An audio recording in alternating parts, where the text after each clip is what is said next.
Hey guys! So some of you may know that I posted on Facebook a few days ago about how I had purchased two pagan books that I was reading and wanted to post book review videos on, and I finished one of them, and I purchased both of these. Little hint here, guys, for the mysterious project that I told you guys about on Facebook a while ago, and it will be announced sometime in the fall, so keep an eye out for that. Anyway, back to the book. The first book that I finished is Wicca 334 Further Advanced Topics in Wiccan Belief by MacMorgan-Douglas. Basically, this is just a continuation from her last book. It's not, as she discusses in the intro, it's not further advanced, it's just more topics. And so she kind of picks up with the numbering for the topics, and she discusses a lot of things that she had to leave out or things that weren't clear in the first book. So though you can read it on its own, it is, obviously a continuation. You're not going to miss vital or not a whole lot of vital information. The topics she discusses are the Lord and Lady do not comprise their own pantheon. Loved that topic, gotta tell ya.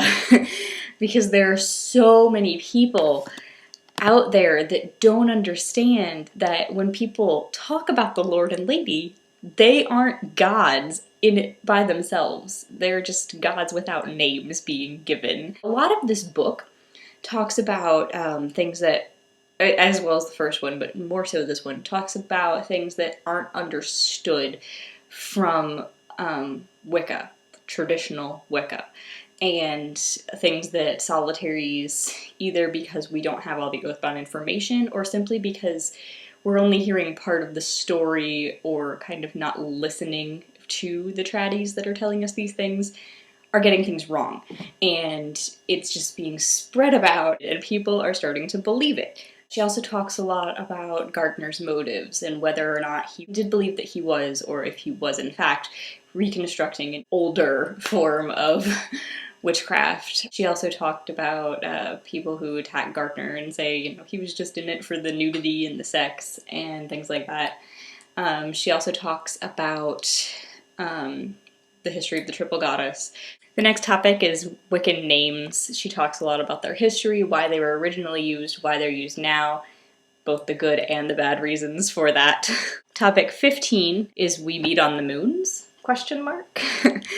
She talks about where Esphits came from and that they weren't originally in Wicca and why they got added in, and basically why they're sacred and the moon in Wicca. Obviously this topic tied in a lot to feminism and Wicca and how that got incorporated into a lot of this book. Focused on things that got added to Wicca later, and by the Neo-Wiccans and the people who aren't really Wiccan but just decided to throw things in and jumped on the Wicca bandwagon. So if you're interested in knowing what was originally core theology, she actually goes into that in an appendix later. Topic 16 is sacred space. She talks a lot about the concept of what is sacred, the history and the variance of the magical circle in various systems. And she talks a lot about temples and creating sacred space together as a community. The first practice in this book is evaluating and recognizing propaganda. And that's always a good practice for anyone to have, no matter what their religion. Topic 17 gets into the topics that I started falling in love with this book for. I think that these are books that every pagan should read, and now, because of this book, I'm extending it to pagans, not just Wiccans. It covers so many topics that people get wrong about Neo-Wicca, and reasons why people hate Neo-Wiccans or Wiccans. And I think that the pagan community could benefit from that, especially these topics that are starting. Topic 17 is Asatru. And it starts talking about how neo-pagans claim that everything under the sun is paganism, basically. Anything that's not Judeo-Christian, they automatically label pagan. And they don't want to be part of the pagan community. Certain religions, like Native American spiritualists and other, heathenry and things like that, we just include them without asking them if they want to be part of us, thinking that, we're a great community and who wouldn't want to be part of us? Well, if they don't call themselves pagan and they don't share the things that we define as pagan, why would we include them without asking them? And that's the thing she discusses here too, the definition of pagan. I want you to sit there for a minute, pause the video if you have to, and just define the word pagan in your mind. And if you could do that, I'm honestly impressed. But just because you can doesn't mean everyone shares your definition of the term pagan. There are 50 billion definitions of the term pagan, and no one in the pagan community can agree on them. So if we can't agree who we are, how are we just going to include people who might not even agree with that? For example, one of the common definitions of paganism are religions that are earth-based. A lot of the religions that we'd like to include without asking them first, if they're in the pagan community, aren't earth-based.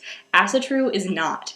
And yet we just lump them in with us. So in here it discusses that and other reasons why people hate Wiccans and believe that, you know, educated Wiccans who evaluate their religion and know about others don't exist.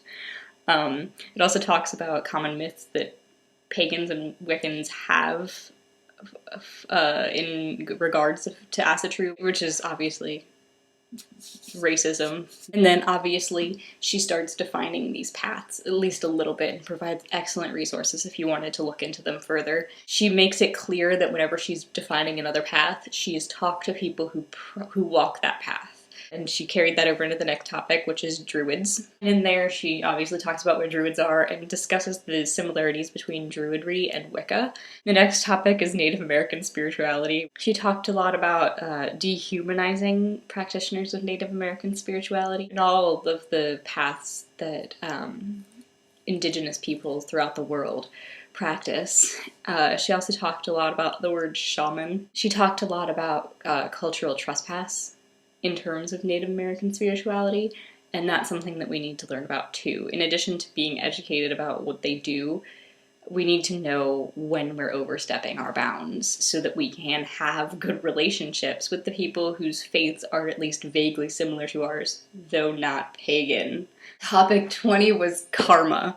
I was so excited that she covered karma in this book. I really, really was. She talked about traditional views of karma in Hinduism and Buddhism, and she compared them with the Wiccan view of karma, which she insists that the word karma was never used in the original teachings, even with the threefold law, or the law of return, or however you want to call it. But she insists that it was never in the original teachings of Wicca. She says it was added later, because along the way people were like, oh, it's kind of like karma, and then it turned into, this is karma. This is how Wiccans view karma, and a lot of people are like, no, that's not karma. And so she defines it in all three of those ways. She discusses theosophy and how that was how karma got into Wicca, and she discusses predestination. She discusses predestination a lot in this book because she'll return to astrology in later topics and discuss how that relates to predestination and how Wiccans don't typically believe in predestination. The practice 6 was approaching a teacher. If you ever want a teacher, please read this section. As a teacher, please read this section. One more time. If you want someone to teach you, please read this section. The one thing that she talked about in here that really, really struck home, and everyone should know to do this already, but they don't, is if you're going to ask a teacher to teach you, you should know why. She said, tell the teacher why you chose him or her. Do enough research to know about the teacher. I can't even count the number of emails from people who wanted me to teach them just because I lived close by. That's not a reason. They didn't know who I was at all, and I am readily accessible online if they would have Googled me. They know nothing about me or what I teach or what I practice or who I am or how I teach, how long I've been practicing, who my influences are, or any of that, yet they want me to teach them. So I think you can figure out what answer I gave them. She talked a lot about caricatures of students, and these are all 100% true. And again, read this section and figure out if you even remotely express any of the elements of these caricatures when you're emailing a teacher, because it will help you so much. The caricatures she gave were the gift, which is, you know, God's gift to the teacher or the coven. The waiter, who honestly and truly believes that when the student is ready, the teacher will appear, and they don't have to do any work to find the teacher. The teacher will ring their doorbell one day and say, "Are you ready to learn?" The lazy bones, obviously. The entitled, the ignorer, and the ex-student, which is, you know, the student who hated their former teacher and can't stop talking about them. It goes over how to be a good student and what teachers will expect from you.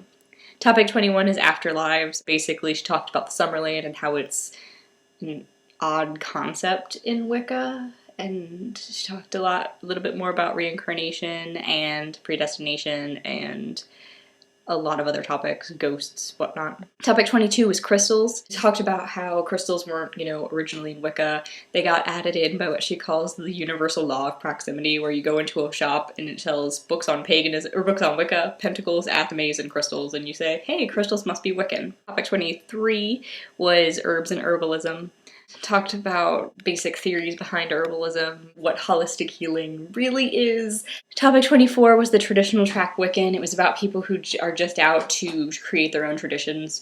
Talked about the good reasons and the bad reasons to create a tradition, and so on and so forth. Practice 7 was choosing a tradition. It covered the warning signs of bad traditions. She had several appendices in here. The first was another self-test. It was just more questions to add to the self-test in Wicca 333. Then, as I said, she had the 100 elements of original core theology of Wicca.